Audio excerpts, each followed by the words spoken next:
Did you know the longest river in Malaysia is home to its most expensive fish?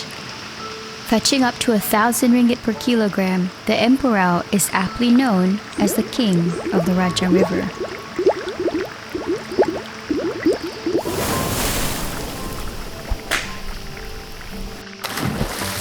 But this mighty river is valuable not only for its precious fish that live here.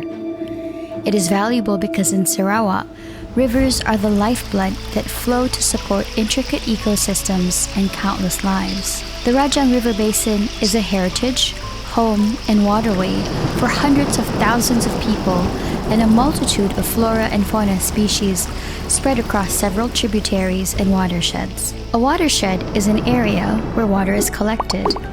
A typical watershed system contains forests, farms, villages, lakes, streams, and wetlands that collect rainwater and underground water that eventually channels into the river. In 2017, WWF Malaysia completed 2 studies to estimate the value of natural capital in these watersheds. Natural capital is a term used to highlight the value of nature to humans. We often think of the wood from tree trunks for their monetary value in timber, fuel, and employment. But we forget there's also value in intact living trees, which provide fresh air, medicines, flood defense, weather buffers, homes for animals, education, recreation, employment opportunities, and much more. The term ecosystem services describes the flow of benefits we gain from this natural capital. For example, the study estimated that clean water, transport, and food that the Baleh watershed provided is worth more than 13 million ringgit per year for local communities alone.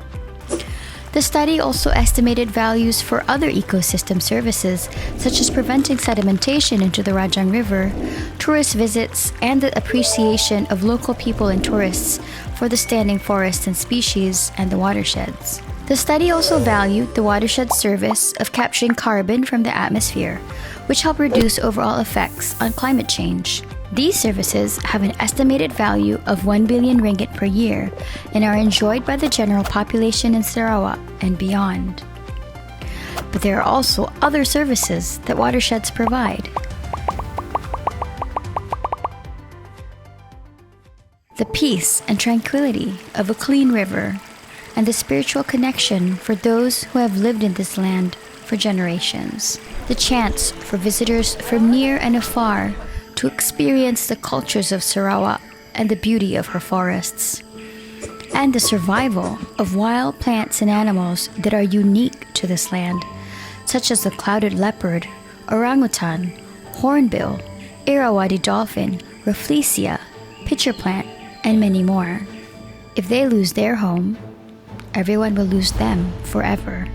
The value of these watersheds in housing forests and habitats, sheltering diverse animals and plants, and enabling communities to maintain their way of life is priceless.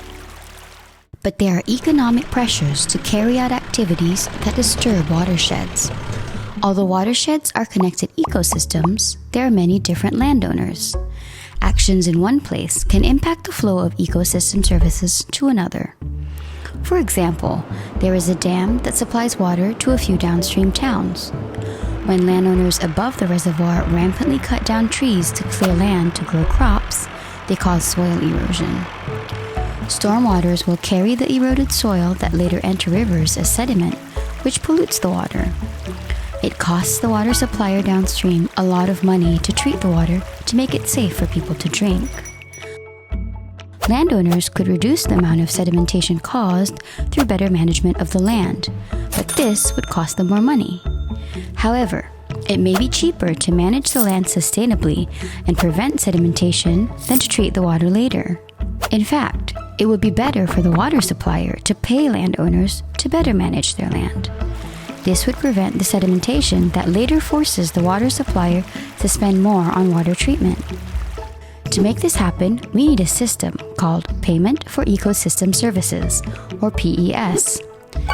This system allows those who are using and relying on ecosystem services, such as clean water, food, and flood control, to pay those who are directly managing and maintaining the ecosystem, such as the landowner. There are 7 principles in PES, which are voluntary, beneficiary pays, direct payment, additionality, conditionality, permanence, and avoiding leakage. Let's see how these principles would apply in practice for Farmer Rizal and his community who live upstream of a water company's reservoir.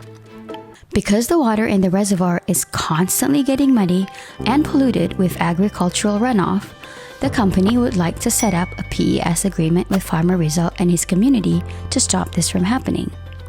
This means that the water company pays the community to plant more trees to increase the riparian forest along the river.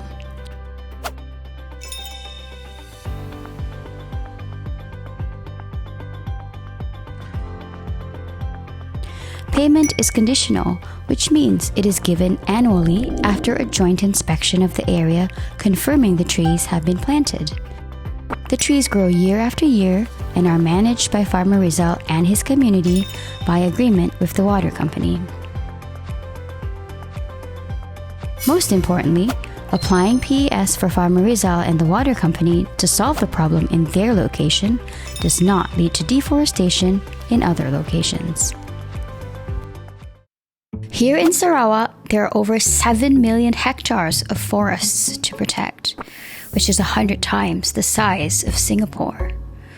The forests of Sarawak are rich with over 9,000 species of mammals, birds, snakes, lizards, amphibians, and plants. We are rich with vibrant ecosystems and biodiversity. But the more we have, the more we stand to lose if we do not value and conserve this natural capital. If we continue to allow rampant deforestation of our watersheds, we might again see catastrophic damage to the environment. These damages are not only costly to clean up, they threaten everyone's source of clean air, land, and water, even hundreds of kilometers away. If rivers are the lifeblood of Sarawak, then the watershed is her beating heart. To keep our lifeblood flowing, we must invest in the conservation and good management of Sarawak's watersheds. Systems like PES can create win-win situations for both landowners and those impacted by their decisions, helping to incentivize environmental stewardship, reducing environmental degradation and its associated costs, so that our natural treasures can continue to flourish and nourish us as they've done for millions of years.